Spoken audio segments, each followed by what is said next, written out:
Good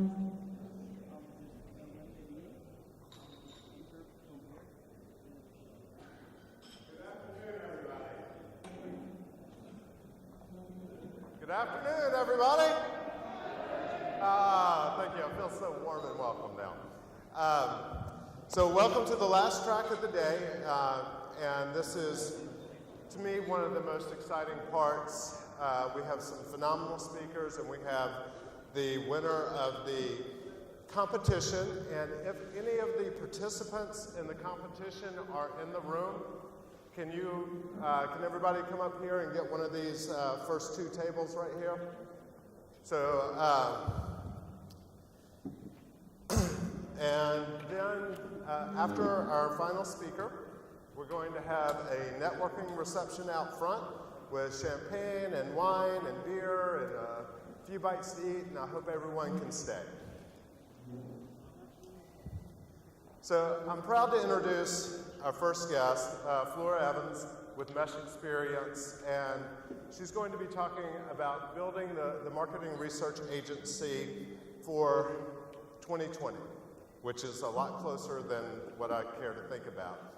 She's a marketing strategist, and the focus will be how we think about changes in technology and consumer behavior beyond just a few months out or a year out. How do we start to look at this differently? So please welcome Fleur Evans. Thank you.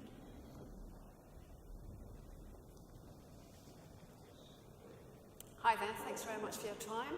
I'm Fleur Evans and I work for Mesh, the experience agency. Throughout the 2 days we've been here, this conference has been about innovation and thinking about making ourselves future-proof. So I'm going to take you through some thoughts on building a successful market research business for 2020.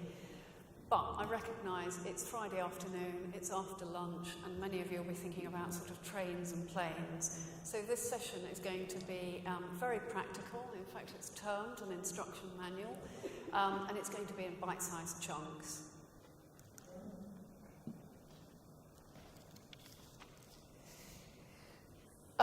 Many of the previous speakers today have highlighted the immense change that our industry is facing.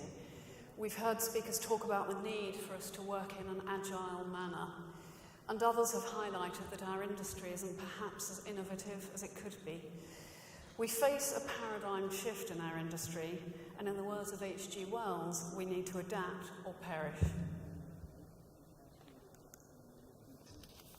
Let's have a look at some of the trends that are pushing this paradigm shift. We see the Internet of Things is now a reality, and in fact Mark Earls yesterday was showing off his Fitbit. I'm promised that actually there'll be a robot to do my hoovering, and actually many taxi drivers across the world are ranting about Uber. There are demographic changes that we can all recognise. We're an ageing, more urbanised and middle-class society than we were. Let's have a look at some consumer trends now. We've got a thirst for knowledge like we've never had before, and we want it immediately and instantly. And in fact, I'm thinking of moving home, but I don't want to be ripped off by estate agents. So I did a Google search and I found a nifty little article on how to negotiate. Let's now turn to the issue of trust. Estate agents reminded me of that. I think we still trust doctors and nurses, but we certainly don't trust estate agents. But of many of those institutions that we used to trust, we now no longer trust. So we're turning to one another to build up recommendations and reviews and help us, make our purchase choices. And businesses are caught in the middle of all of this change and turmoil. They're navigating their way through, and they need our help. Sorry, forgot to press the clicker. All of the previous speakers, I think, have highlighted that big data is the biggest disruptive change to our industry that we're all fathoming out. I've got some shocking statistics here.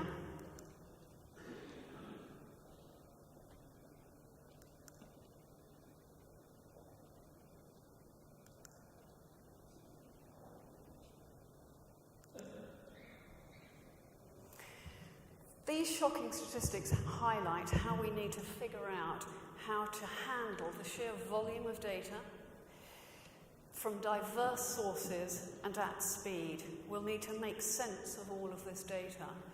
And to avoid death by data, we need to give organisations meaningful insights that they can act upon.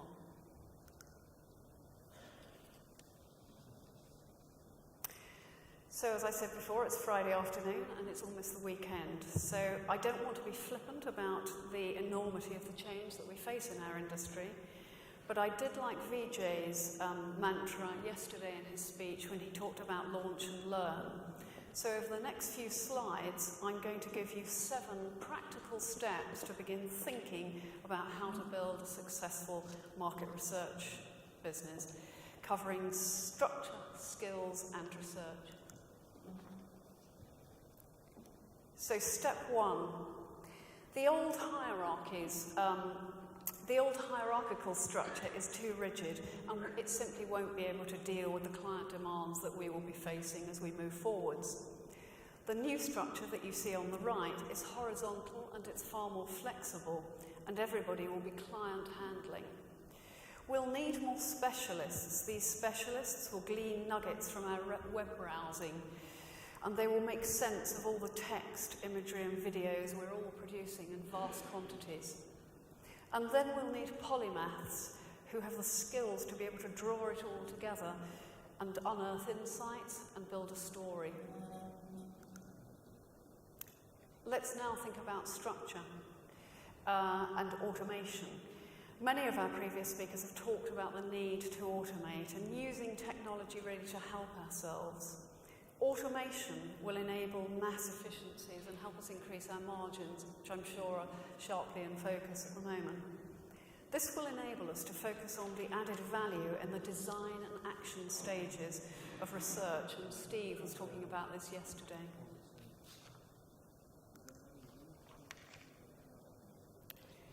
Let's now think about step 3 and new skills that we'll need to employ. In an environment where knowledge exists before questions are formed, this becomes really, really critical. Today, 80% of the marketing projects are addressed by conducting a research project. That will change in the future, and the percentage will remain the same, but the 80% of marketing issues will be addressed by fishing the river of information that we will all be swimming in. So we need people to be able to fish that river and have a deep understanding of their client issues and craft the story to help those clients take actions that make a difference to their business. So step 4, we will still need many of the core skills that we already have. If I said before that we're all going to be client handling, relationship building will become ever important because we'll all be doing it. Teamwork will be utterly crucial because we'll be working with more specialists. And we'll need to work at speed. So what is the change that we're experiencing and the steps we need to take to adapt? What's it going to do for us? Well, it's going to turn us from market researchers to strategic insight consultants, which I think is something that we've been wishing to sort of pursue for quite a while now. So having gone through structure and skills and the changes, this will open the door to new research methods. So whereas in the past we concentrated on active methods via the survey, now we'll focus on more passive methods in the river of information.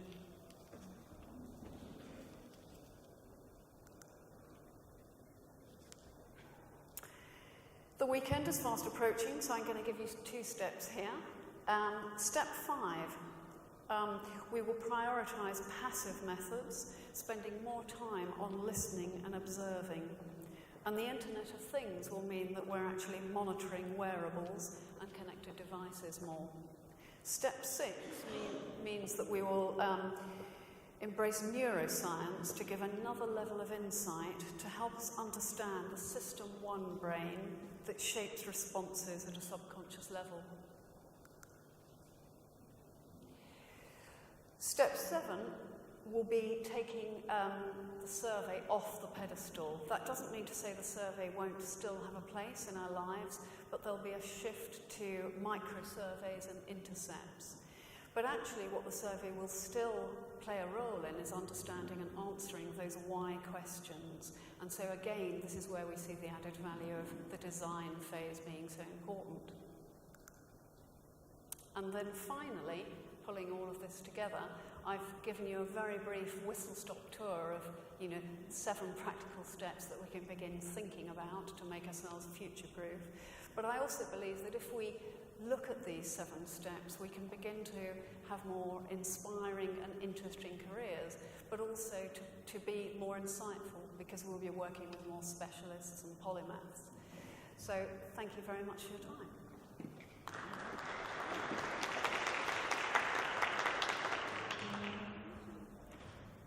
And thank you. And I want to take some questions from the audience.